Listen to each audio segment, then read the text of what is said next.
I'm on a train.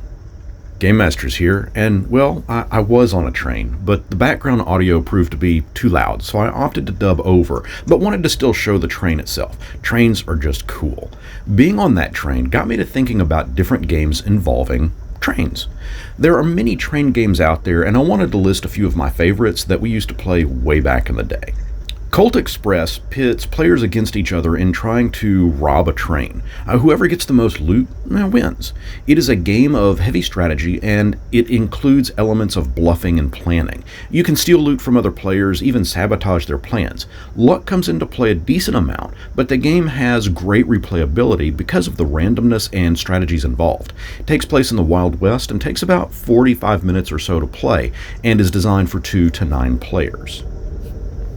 1830 is a straight-up game of skill. There is no random element of chance, but the objective is to be the player that makes the most money. You do this by scooping up stock from various companies spread across the United States. The game basically ends when either the bank runs dry or a player declares bankruptcy. 1830 is a classic game, originally released in 1986 by Avalon Hill. It's since been re-released by Mayfair Games, and I think even turned into a computer game way back in the 1990s.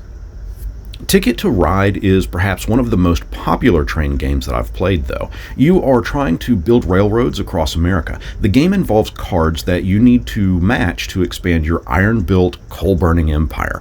And when matched, they allow you to claim railway routes. The longer your routes, the more points you can claim. A game of Ticket to Ride can play in about 30 minutes to an hour, and it also makes heavy use of small plastic color-coded trains. And this is just so that you can tell what each player's route is and keep them apart from each other.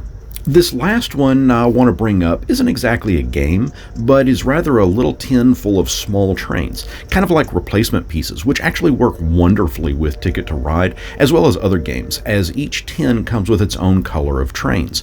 Each color of train and tin has its own train name, with the blue ones being called Mercury.